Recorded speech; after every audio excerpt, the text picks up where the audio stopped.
வணக்கம். நித்யசுபம் சார்பில் உங்கள் நிஷா. இங்கு குறிப்பிடும் கணிப்புகள் அனைத்தும் பொதுவான ராசி மற்றும் லக்கணத்தை வைத்தே கணக்கிட்டுள்ளோம். உங்களது தனிப்பட்ட கணிப்பை எங்களது வலைத்தளத்தில் பெற்றுக்கொள்ளலாம். மேலும் எங்கள் வலைத்தளத்தில் ஜாத புத்தகம் பரிகாரங்களுடன் திருமண பொருத்தம், பெயர் பொருத்தம், ஜாதக கல் பொருத்தம் மற்றும் ஆஸ்ட்ரோ பொருட்கள் விற்பனைக்கு என பல வசதிகள் உள்ளது.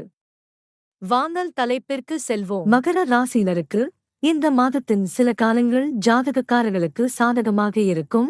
வெவ்வேறு சந்தர்ப்பங்களில் ஒருவர் கவனமாக இருக்க வேண்டும். ராசி அதிபதி 2ஆம் வீட்டிலும் வக்ர நிலையிலும் இருப்பதால் உடல் நலனில் அக்கறை எடுத்து சரியான கவனம் செலுத்துங்கள். அத்தகைய சூழ்நிலையில் சுக்கிரன் 8வது வீட்டில் இருப்பதன் மூலம் உங்கள் ஆரோக்கியத்தை கெடுக்க முடியும். எனவே இது குறித்து கவனமாக இருக்க வேண்டும். நேரம் மாணவர்களுக்கு மிகவும் சாதகமாக இருக்கும் மற்றும் அவர்கள் உங்களின் பணித்திறனைக் கொண்டு அவர்களின் திறனை ஆய்வு செய்யலாம். சொந்தங்கள் கடின உழைப்பில் தயங்காமல் வெற்றிக்கான சரியான முயற்சிகளை தொடர வேண்டும். காதல் உறவுகளுக்கு இந்த மாதம் நடுநிலையாக இருக்கும். நீங்கள் சரியான புரிதலை கொண்டிருப்பீர்கள், ஆனால் சில சந்தர்ப்பங்களில் கோபம் உறவுகளுக்கு தீங்கு விளைவிக்கும்.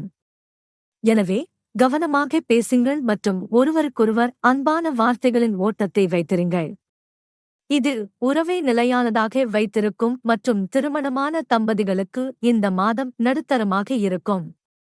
மாதத்தின் முதல் பாதி பலவீனமாக இருக்கும், எனவே இது குறித்து கவனமாக இருக்கவும். மாதத்தின் முற்பாதியில் சூரியன் 7வது வீட்டில் இருப்பதால் எந்தவிதமான சச்சரவுகளும் அதிகரிக்காது. ஈகோ மோதல்களை தவிர்க்க முயற்சி செய்யுங்கள். மாதத்தின் பிற்பகுதி ஜாதகக்காரர்களுக்கு சாதகமாக இருக்கும். தொழில் வாய்ப்புகளை பொறுத்தவரை வேலை சுயவிவரத்தில் ஏற்ற தாழ்வுகள் இருக்கும் மற்றும் மாதத்தின் கடைசி வாரத்தில் அது மேம்படும் மற்றும் நிலைமைகளில் முன்னேற்றம் இருக்கும்.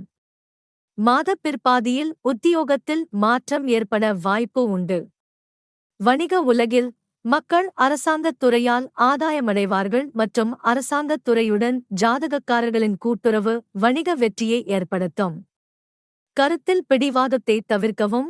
குடும்ப வாழ்க்கையில் மகிழ்ச்சி மற்றும் அமைதிக்கான வாய்ப்புகள் உள்ளன.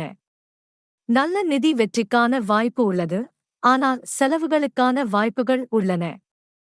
ஆனால் நல்ல நிதி வருமானம் உங்களை கவலைகளிலிருந்து விலக்கி வேலைகள் சீராக நடைபெறும். பரிகாரம்: ஸ்ரீ சனி சாலிசா தினசரி அடிப்படையில் உச்சரிக்கவும்.